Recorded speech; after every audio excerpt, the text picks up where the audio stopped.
자, 이어서 51번부터 보겠습니다. 자, 51번 보니까 일단 레이놀드 수 가지고 문제를 좀 푸는 건데, 레이놀드 수를 뭐 임계라고 얘기를 했어요. 사실 뭐 여기에 그렇게 여러분들 신경 쓰실 건 없고, 임계 레이놀드 수라는 거는 이 뭐 관에서 최대로 뭐 버틸 수 있는 게 뭐 2100이다. 뭐 지금 이걸 얘기를 한 거고, 어쨌든 간에 지금 맞춰져 있는 수는 2100으로 맞춰져 있는 거고. 자, 그 다음에 여러분들이 조금 어색하실 수도 있는 게 요 단위.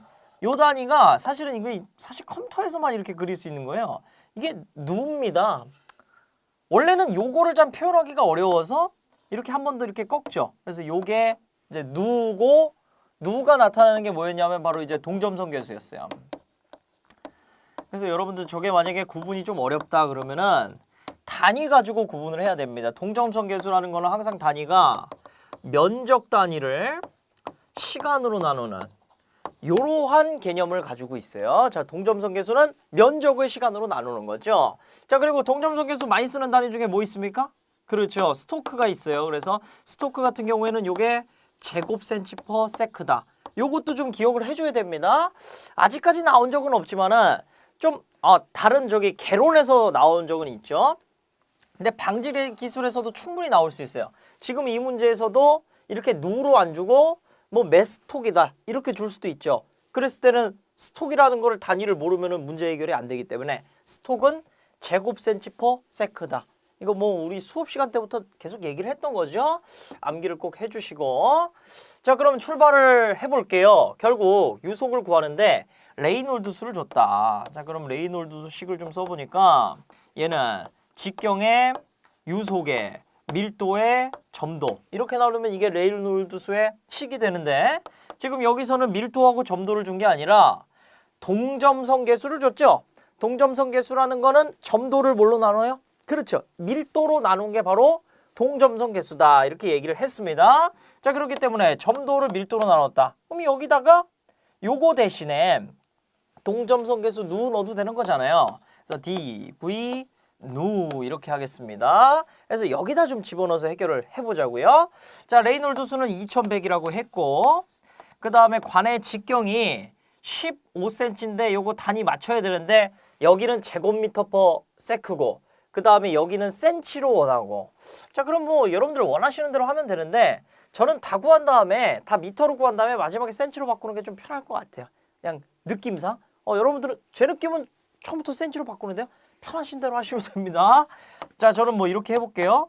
그러면 직경을 갖다가 15cm 말고 0.15m라고 넣을게요. 자, 그 다음에 유속을 갖다가 구하고 싶죠. 그죠? 그 다음에 동점성계수가 1.8 곱하기 10에 마이너스 6승 제곱미터 퍼 세크 이렇게 되겠습니다. 자, 해서 여기 단위 뭐 끊어주면은 이게 뭐 지금 유속의 미터 퍼 세크 단위 나올 것 같아요. 해서 계산을 해보니까 유속이 얼마 나오냐면은 0.0252 미터 퍼 세크 이렇게 산출이 되니까 센치로 바꿔주면 그렇죠. 100 곱하면 되니까 2.52 센치 퍼 세크 이렇게 산출이 되겠네요. 자, 해가지고 2.5 2번에 있죠. 바로 잡아주시면 되겠고요. 52번으로 갈게요. 자, 덕트 설치 시의 주요 원칙으로 거리가 먼 거. 요거 뭐 하향 구배 만든다. 청소구 당연히 만들어줘야 되고, 밴드 가능하면 구부리면 안 되고, 90도 절대 있으면 안 된다는 거죠. 왜 그렇죠? 압력 손실이 너무 심해지니까. 덕트는 가능한 짧게 해야 압력 손실이 적어지는 거 아닙니까? 그쵸? 가능한 짧게 해야 되는데 길게 한다. 말이 안 되는 거죠. 4번으로 잡아주시면 되겠고요. 53번으로 가보죠. 자, 전기집행장치의 비저항과 관련된 내용으로 옳지 않은 것은 조금 난이도가 있을 수도 있다고 생각이 듭니다. 왜냐하면 자, 세부적인 걸 잘 봐야 되는데 비연설비에서 연료의 S 함유량, 그러니까 황이 많은 거죠. 그랬을 때 먼지의 비저항이 낮아진다. 원래 황이 많이 들었으면은 여기서 뭐가 배출될 확률이 높아요? 연소되면서. 그렇죠. SO2나 SO3가 배출될 확률이 높고, 우리가 먼지의 비저항이 높았을 때 대책으로서 쓰는 게 저 SO3를 주입해버리면은 저항이 낮아지죠. 근데 그러기가 좀 힘들 때는 연료 자체에 황합유량이 많은 거 써버리면은 요 함량 자체가 많아지기 때문에 먼지의 저항이 줄어들 수 있다. 그래서 1번은 맞는 거죠. 그럼 2번 비저항이 낮은 경우에 건식 전기 집진 장치를 사용하거나. 그래서 이거 어떻게 보면 좀 맞게 들릴 수도 있어요. 뭐냐면 저항이 낮으니까 우리가 뭘 써야 되냐면 저항이 낮다라는 건 너무 전기가 잘 통하니까 전기 잘 통하는 것보다 좀 안 통하게 건식을 쓰자 이렇게 생각할 수도 있을 것 같아요. 근데 자 확실하게 정리를 해드릴게요. 저항이 낮을 때 낮아서 문제가 될 때 그러면 무슨 문제도 생기죠? 재비산 생기는데 그러한 장애 현상 그리고 이 저항이 높을 때 뭐 생기죠? 역전리 현상 생기죠. 역코로나 생기죠. 그래서 생기는 문제들도 모두 다 뭘로 해결이 됩니까? 그렇죠. 습식 전기 집진 장치를 채용을 하는 순간 일시에 다 해결이 돼요. 그렇기 때문에 모든 거를 다 해결하는 방책은 건식으로 가면 갈수록 더 안 좋아지는 거예요. 그래서 여기가 좀 틀렸다라고 잡아주시면 되겠습니다. 습식으로 해주시면 되고 비저항이 낮았을 때는 암모니아 주입하는 거 맞죠? 요 대책은 맞는데 습식으로 해야 된다라는 거. 나머지는 맞으니까 읽어보게 하시면 되겠네요. 자, 54번으로 가보죠. 설치 초기에 효율이 98%인데 2개월 후에 96%가 됐대요.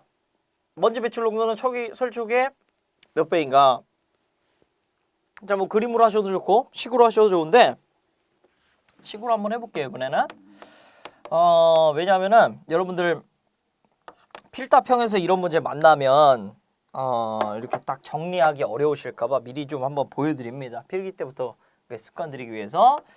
자, 배출 농도를 결국 구하고 싶어요.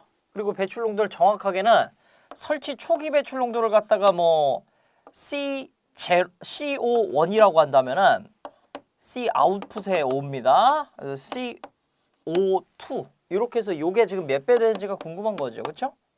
98%였을 때, 96%였을 때. 그냥 답은 딱 봐도 이때는 2개 정도 나가면 여기 4개 나가니까 배출 농도 2배 나오겠구나. 답은 뭐 쉽게 그러는데 자, 이런 거 한번 식으로 만들어 보자고요. 그러면은 자, 출구 농도 구할 때는 우리가 이렇게 좀 할 수가 있어요. 입구 농도에다가 곱하기 1 마이너스. 여러분들 머릿속으로 하신 게 아까 98이 잡히니까 얼마가 나간다고요? 2가 나가죠. 어떻게 하신 거예요? 1 마이너스 효율을 그냥 머릿속에서 바로 빼버린 거잖아요. 거기다가 뭘 곱합니까? 유입 농도를 갖다 곱하면 출구 농도가 나오겠죠. 그래서 이러한 산식을 갖다가 하나 만들 수가 있어요.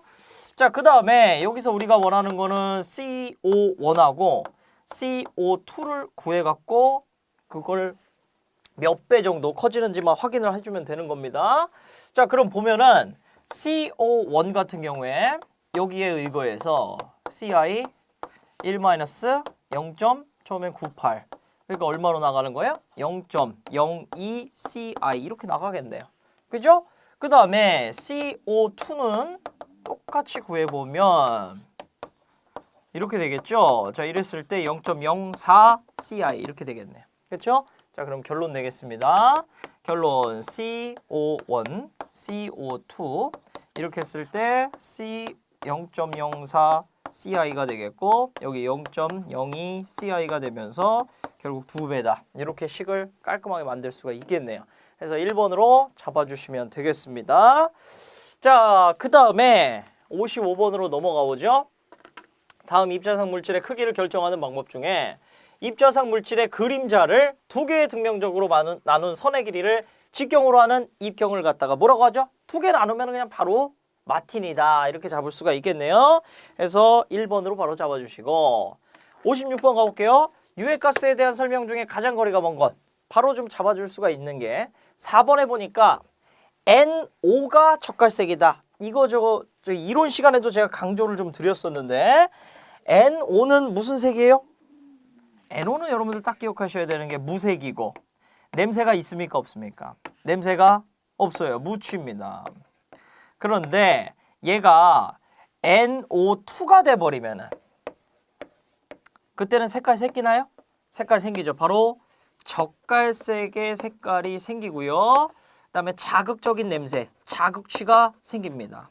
이러한 특징을 가지게 되는 거예요. 그래서 NO는 무색이고 무취입니다. 그렇죠? 물에 잘 안 녹죠. 제가 진짜 이거 녹는다 그러면 너무 섭섭할 것 같아요.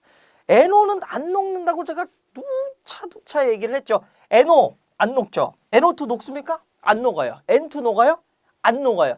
질소산화물은 잘 안 녹아요. 네, 그걸 꼭 기억을 해주셔야 됩니다. 물에 잘 안 녹는 난용성 기체가 되는 거죠. 자동차 배출이 가장 많은 부분 차지하는 거는 맞겠네요. 그렇죠? 그런데 전체적인 지구에서 봤을 때, 그러니까 뭐 인위적 배출량 중에 자동차 배출이 많은 건 맞는데 전체 질소산화물 포션 중에 누가 제일 많냐? 그러면 자연적입니까? 인위적입니까? 그렇죠. 자연적이 많다. 이렇게 항상 답변을 해주셔야 되는 거예요. 질소산화물은 여러 가지 자연 물질에서 나오기 때문에 그중에 이런 NO나 NO2 같은 경우에는 인위적 배출, 특히나 자동차 배출 또는 뭐 연소 시설에서 많이 배출이 되고 있습니다. 그래서 4번으로 잡아주시면 되겠고요. 자, 넘어가서 57번으로 할게요. 가스 1세제곱미터당 50g의 아황산 가스를 포집하는 어떤 폐가스를 흡수 처리하기 위해서 가스 1세제곱미터에 대해서 순수화물 2000kg의 비율로 연속 항류 접촉시켰더니 폐가스 내 아황산 가스의 농도가 10분의 1로 감소됐대요.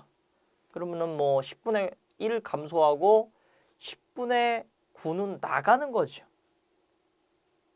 10분의 1로 감소했으니까 10분의 1 나가고 10분의 9가 잡히는 거죠. 말을 잘못했네요. 자, 10분의 9만큼이 제거되는 거죠. 90%가. 오케이. 자, 물 1000kg에 흡수된 아황산 가스 양을 구해보겠습니다. 자, 이거 그냥 단위환산이에요. 그냥 간단하게 구해보면 자, 지금 어쨌든 아황산 가스 구하고 싶어요. 1세제곱미터당 50g이 잡힌대요. 그죠? 근데 가스가 얼마 들어갔어요? 모르는데 지금 여기 보니까 2000kg의 가스 1세제곱미터 쓴대요. 거꾸로 얘기하면 가스 1세제곱미터에 물을 2000kg 쓴대요. 근데 지금 여기서 물 얼마 썼냐면 1000kg 썼대요. 그러면 우리가 2000kg당 1세제곱미터 썼어요. 그죠? 근데 지금 현재 1000kg 이렇게. 선생님 이걸 왜 거꾸로 넣으시고 이렇게 넣으세요? 저는 이제 계속 해봐가지고 바로바로 썼는데 하나하나 설명을 드릴게요. 자, 우리가 지금 결국 뭘 구하고 싶냐면 물 2000당 가스 1 쓴대요. 그죠? 그러면 여기 곱하는 Xkg당 쓰이는 가스량이 나오겠죠. 그쵸? 예를 들면은 뭐 2만 kg이라고 하면은 2000kg당 1 쓰니까 2만 kg면 10을 쓰겠죠. 그렇죠? 지금은 1000이니까 얼마 쓰는 거예요? 뭐 곱해주면은 한 0.5 세제곱미터만큼이 쓰겠죠. 그러면 1세제곱미터당 아황산가스가 50 포집되는데 지금은 0.5만큼 있으니까 요만큼 또 곱해주면 되겠죠. 그렇죠? 0.5만큼 있으니까 여기 현재까지는 지금 25g인데 조건이 하나 더 있어요. 10분의 1로 감소하니까 얼마만 흡수되는 겁니까? 90%만 흡수가 되는 거죠. 그렇죠? 또는 뭐 1-0.2 이렇게 하셔도 좋고요. 자, 이렇게 해서 결국 22.5g의 아황산가스가 흡수되구나. 단위를 통해서 다 알아볼 수가 있죠. 네. 이거 말고 좀 풀이가 난 편하다 하시는 분들은 제가 또 다른 풀이도 해설에 집어넣어 놨어요. 그거 참고해 주셔도 좋고요. 자, 어떤 것든지 간에 더 좋은 풀이가 있습니까? 없습니까? 공학에서는 제가 또 얘기를 하지만 그런 건 없어요. 그 문제에 따라서 생긴 문제에 따라서 여러 가지 해결 방법이 있는데 답은 하나죠. 공학은 최적의 방안을 도입하는 것이 최상이에요. 그러니까 이 문제에서는 이 풀이가 좋을 수도 있고 저 문제에서는 다른 풀이가 좋을 수도 있고 그런 거예요. 근데 우리가 실력자가 되려면 여러 풀이들을 다 알고 있는 것이 좋다. 그래서 정확하게 최적의 풀이를 선택하는 것이 저는 실력이라고 생각을 합니다. 자, 어쨌든 간에 2번으로 잡아주시면 되겠고요. 자, 58번. 흡착장치에 관한 다음 설명 중에 가장 거리가 먼 것을 고르겠습니다. 자, 이거 예전에도 기출 나왔던 건데 1번. 고정상 흡착장치 같은 경우에는 흡착제가 움직이지 않고 탑을 이제 두 탑으로 하는 경우예요. 근데 그랬을 때 자, 이 흡착장치의 형태가 수직으로 되면 될수록 소규모에 적합해요. 수평으로 돼서 이렇게 넓게 되면은 자, 생각해 보세요. 수직. 이거는 오래 쓰지만은 한 번에 많은 양을 처리하는 건 아니에요. 왜냐하면 가스가 자 보세요. 이렇게 들어가죠. 그러면 접촉 면적이 이만큼이에요. 그죠? 그다음에 얘를 수평으로 설치를 한다 그러면 똑같은 양인데 이렇게 어때요? 접촉 면적이 어마어마하게 넓어졌죠. 대신에 뭐 흡착제의 사용 뭐 그 수명은 조금 짧아질 수 있겠죠. 금방 교체를 해줄 수가 있겠지만은 어쨌든 대규모에 적합해지려면 수직이 아니라 수평으로 돼야 되는 거죠. 자, 말이 거꾸로 됐습니다. 그래서 1번으로 잡아주시면 되겠다라는 거고요. 59번으로 갈게요. 자, 백필터에서 먼지 부하가 360, 부착먼지를 간헐적으로 탈락시키고자 한대요. 먼지 농도가 10이고 여과 속도가 1이랍니다. 탈락 시간 간격을 구하라고 하고 집진율이 80%래요. 자, 그럼 바로 구해볼게요. 탈락 시간 이거 우리가 자 분진부하 식도 여러 번 해봤으니까 바로 좀 써도 되죠? 이해 안 되시는 분들은 이론 강의나 여과 집진 장치의 그 문제풀이 한번 참고해 주시면 되겠습니다. 근데 뭐 보통 그런 문의가 잘 들어오진 않아요. 잘 여러분들이 이해되고 계신다는 걸로 제가 알고 있겠습니다. 자, 먼지 부하가 360이면은 그대로 그램 퍼 제곱미터 이렇게 되겠고, 그 다음에 유입 농도가 10g 퍼 세제곱미터 되겠고, 자, 여과 속도가 1cm/s인데 혼자만 제 센치면은 좀 그렇잖아요. 그렇죠? 제 뭘로 바꾸고 싶어요? 미터로. 그래서 0.01 m/s 이렇게 환산하겠습니다. 그 다음에 효율이 얼마예요? 80%. 0.8 곱하면 되겠죠. 해서 정리를 해보면 자, 여기에 이렇게 해서 여기 제곱되고 제곱미터 끊어지고 그램 끊어져 버리고 세크만 나오니까 우리 시간 단위 나오는 거 맞네요. 그쵸? 자, 이렇게 해갖고 쭉 구해보니까 일단은 초로 나오겠죠. 그쵸? 몇 초 나옵니까? 구해보니까 일단은 4,500초 이렇게 나오겠습니다. 자, 3,600초에 1시간이니까 3,600으로 나눠주면 나오겠죠. 나눠보니까 1.25 아워 이렇게 나오겠습니다. 그래서 거의 1.3 2번으로 잡아주시면 되겠네요. 자, 좋습니다. 60번으로 갈게요. 원심력 집진장치에서 압력 손실의 감소 원인으로 가장 거리가 먼 것을 고르겠습니다. 자, 압력 손실이 감소됐다라는 건 뭐냐면 보통 가스가 어디로 빠져나간다는 거야.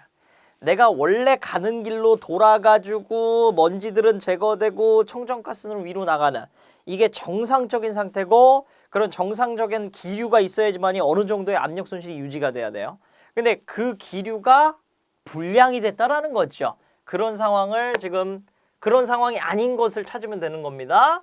자, 1번 보니까 장치 내 선회 처리가스가 선회되는 경우. 선회라는 건 제대로 기류를 따라서 돈다라는 거예요. 문제 없잖아요. 그렇죠? 문제 없잖아요. 그래서 1번으로 바로 잡아주시면 되겠습니다. 2번 볼까요? 호퍼 하단 부위에 외기가 누입된다. 어디 공기가 또 들어와요.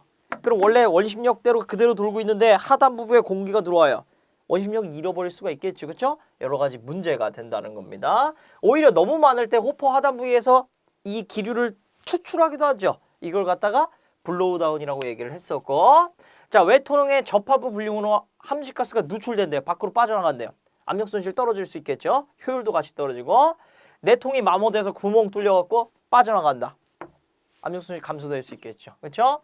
그래서 1번으로 잡아주시면 되겠고요. 1번만 정상 상황, 나머지는 다 지금 비정상 상황입니다.